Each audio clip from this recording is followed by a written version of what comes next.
Hello friends. Welcome to our channel cricket wicket @28. నిన్న women's T20 world cup match జరిగింది. England versus West Indies. West Indies toss గెలిచి మొదటగా bowling ఎంచుకున్నది. England team openers Yami Jones మరియు Danny VAT hose. Opener Yami Jones ఈరోజు అంతగా రాణించలేదు. Wicket పడిపోయింది తొందరలోనే. అలాగే వికెట్ తీసింది చిన్లే హెన్రీ. డానీ వాట్ హుజ్ మరియు సోఫియా డంగ్లే ఇద్దరు కలిపి 30 పరుగుల భాగస్వామ్యం చేశారు. సోఫియా డంగ్లే 14 పరుగులు చేసింది 11 బంతుల్లో. ఈరోజు అంత మంచిగా రాణించలేదు సోఫియా డంగ్లే. అలాగే తన వికెట్ తీసింది అశ్మిని మునిసర్. డానీ వాట్ హుజ్ మరియు ఎల్స్ క్యాప్స్లీ ఇద్దరు కలిపి 66 పరుగుల భాగస్వామ్యం చేశారు. ఈ భాగస్వామ్యంతో చాలా మంచి టీంకి స్కోర్ వచ్చింది.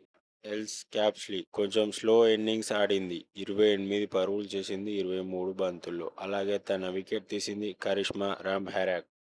డానీ వాట్ హుజ్ మరియు హెదర్ నైట్ ఇద్దరు కలిపి 40 పరుగుల భాగస్వామ్యం చేశారు. డానీ వాట్ హుజ్ 65 పరుగులు చేసింది 42 బంతుల్లో. అలాగే తన 22nd 50 in T20 international cricket. చాలా అద్భుతమైన ఇన్నింగ్స్ ఆడింది Danni Wyatt హుజ్.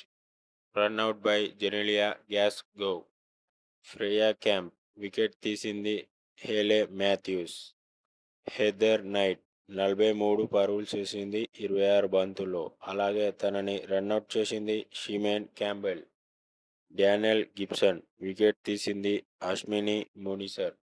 England team score వచ్చేసి 186 for 7 in 20 overs. West Indies bowlers Ashwini Munisar 4 ఓవర్లలో 42 పరుగులు ఇచ్చి 2 వికెట్లు తీసింది. కొంచెం ఎక్స్పెన్సివ్ అయినా కానీ కీలకమైన 2 వికెట్లు తీసింది. హేలే మాథ్యూస్ 4 ఓవర్లలో 32 పరుగులు ఇచ్చి 1 వికెట్ తీసింది.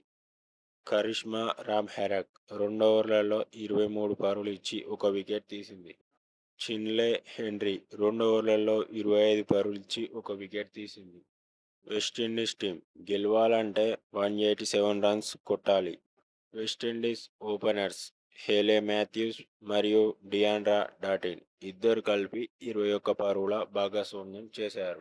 హేలే మాథ్యూస్ ఈరోజు అంత మంచిగా రాణించలేదు. స్లో ఇన్నింగ్స్ ఆడింది. 14 పరుగులు మాత్రమే చేసింది 17 బంతుల్లో. అలాగే తన వికెట్ తీసింది లిండ్సే స్మిత్. డియాండ్రా డాటిన్ మరియు షీమేన్ క్యాంబుల్ ఇద్దరు కలిపి 25 పరుగుల భాగస్వామ్యం చేశారు. డియాండ్రా డాటిన్ ఈరోజు అంత మంచిగా రాణించలేదు. 19 పరుగులు మాత్రమే చేసింది 11 బంతుల్లో. అలాగే తన వికెట్ తీసింది చార్లే డీన్. షీమేన్ క్యాంబుల్ ఈరోజు అంత మంచిగా రాణించలేదు. 20 పరుగులు మాత్రమే చేసింది 18 బంతుల్లో. అలాగే తన వికెట్ తీసింది సోఫీ ఎకల్స్టన్. జెనిలియా గ్యాస్గోవ్ వికెట్ తీసింది చార్లే డీన్. జెజారా క్యాల్క్స్టన్ మరియు చిన్లే హెన్రీ ఇద్దరు కలిపి 63 పరుగుల భాగస్వామ్యం చేశారు. ఈ భాగస్వామ్యంతో వెస్టిండీస్ టీం కొంచెం స్కోర్ చేయగలిగింది. జెజారా క్యాల్క్స్టన్ ఈరోజు అంత మంచిగా రాణించలేదు. చాలా స్లో ఇన్నింగ్స్ ఆడింది. 21 పరుగులు మాత్రమే చేసింది 34 బంతుల్లో. అలాగే తన వికెట్ తీసింది Lauren Bell. Chinelle Henry West Indies తరపున ఒంటరి పోరాటం చేసింది చివరి వరకు. అలాగే తన maiden 50 in T20 international cricket 51 పరుగులు చేసింది 30 బంతుల్లో. వెస్టిండీస్ స్కోర్ వచ్చేసి 148 for 5 in 20 overs. England bowler Charlie Dean 4 ఓవర్లలో 31 పరుగులు ఇచ్చి 2 వికెట్లు తీసింది. చాలా అద్భుతమైన బౌలింగ్ చేసి 2 కీలకమైన వికెట్లు తీసింది. లారెన్ బెల్ 4 ఓవర్లలో 20 పరుగులు ఇచ్చి 1 వికెట్ తీసింది. సోఫీ ఎకల్స్టన్ 4 ఓవర్లలో 22 పరుగులు ఇచ్చి 1 వికెట్ తీసింది. లిండ్సే స్మిత్ ఈరోజు లిటిల్ ఎక్స్పెన్సివ్ కానీ 1 వికెట్ తీసింది. 4 ఓవర్లలో 35 పరుగులు ఇచ్చి 1 వికెట్ తీసింది. ఇంగ్లాండ్ టీం 38 పరుగుల తేడాతో వెస్టిండీస్పై మ్యాచ్ గెలిచింది. ప్లేయర్ ఆఫ్ ది మ్యాచ్ వచ్చేసి డానీ వాట్ హోజ్.